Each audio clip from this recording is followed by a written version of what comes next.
இந்த வெயில்ல வந்து உங்க குழந்தை வந்து பார்த்தீங்கன்னா, அடிக்கடி அவங்க கழுத்த போட்டு சொரிஞ்சுட்டே இருக்காங்க.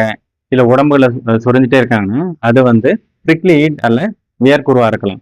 முதலாவது அந்த வேர்க்குருனா அப்படின்னா என்ன? இத இங்கிலீஷ்ல பிரிக்லி ஹீட்ன்னு சொல்றோம். இந்த வேர்க்குருன்றது என்னன்னா, நம்ம சுரப்பிகள் அதாவது வந்து வேர்வை நாளங்கள் இந்த டக்ட் எல்லாம் பிளாக் ஆகுறதால ஸ்கின் இரிட்டேஷன் ஆயிட்டு அந்த இடத்துல சிவப்பு சிவப்பா ரெட் பம்ப்ஸ் மாதிரி வந்து பார்த்தீங்கன்னா வரும். இது எங்க வரும்? பெரும்பாலும் பார்த்தோன்னா கழுத்து பகுதியில வரும். அக்குள் பகுதிகள், முதுகு பகுதிகள், இல்ல கால் இடுக்குகள்ல வர்றதுக்கான வாய்ப்புகள் வந்து ரொம்ப அதிகம். அதுவும் இது யாருக்கு வரும்னு பார்த்தீங்கன்னா, இப்ப பச்சிளம் குழந்தைகள் வந்து 5 வயசு இருக்க குழந்தைகளுக்கு யாருக்குனாலுமே வரலாம்.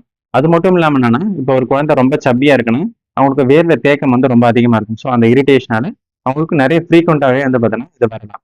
ஸோ இது வந்துடுச்சுன்னா, இதை நம்ம எப்படி வந்து சரி செய்யறது? இது என்ன அறிகுறிகள் இருக்கும்னு பார்த்தீங்கன்னா, இது வந்துடுச்சுன்னா மினிமம் வந்து பார்த்தீங்கன்னா ஒரு 10 நாளுக்கு இருக்கும். அது நம்ம சில நடவடிக்கைகள் எடுத்தோம்னா, அது தானா வந்து பார்த்தீங்கன்னா சரியாகிடும்.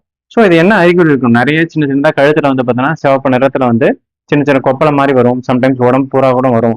முகத்துல வரும். ஸோ அவங்க போட்டு அத சொரிஞ்சுட்டே இருப்பாங்க. அதனால அங்க தூக்கம் கெடும். சரி, இது எதனால வருது? பெரும்பாலும் என்னன்னா, நம்மள நிறைய டைட் கிளாத்ஸ் வந்து போடுறோம். அது மட்டும் இல்லாம அந்த குழந்தைக்கு வந்து பார்த்தீங்கன்னா வேர்த்துட்டே இருக்கு. அத நம்ம ப்ராப்பரா கிளீன் பண்ண மாட்றோம்னா, அந்த இரிட்டேஷனால இந்த வேர்க்குருக்கள் வரலாம். சரி டாக்டர், இந்த வேர்க்குரு வந்துருச்சு. இத நம்ம வராத தடுக்கிறதுக்கு ஏதாவது வழிவகை இருக்குன்னா, 2 வழிவகை இருக்கு. ஒண்ணு, நம்ம சிம்பிளான காட்டன் கிளாத்ஸ் வந்து பார்த்தீங்கன்னா, குழந்தைகளுக்கு போடுறதுனால, இத நம்ம வராம தடுத்துக்கலாம்.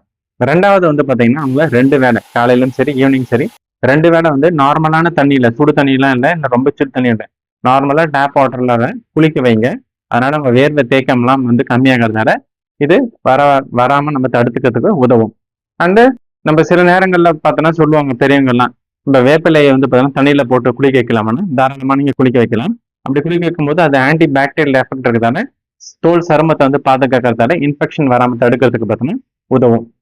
அது மட்டும் இல்லாம நிறைய பேர் என்னன்னா, டாக்டர் நான் நிறைய பவுடர் போடுவோம் டாக்டர் அப்படின்னு சொல்லுவாங்க. இந்த டால்கம் பவுடர் யூஸ் பண்றத அறவே நீங்க அவாய்ட் பண்ணணும். ஏன்னா நீங்க டால்கம் பவுடர் வந்து நிறைய போட்டு கொட்டி வச்சீங்கன்னா, அது எல்லாமே சின்ன சின்ன துளைகளை வந்து பிளாக் பண்றதால, அங்க இன்னும் இரிட்டேஷன், வேர்வை தேக்கம் வர்றதால இன்னும் அதிகமா தான் ஆகுமே ஒழிய இது சரியாகாது.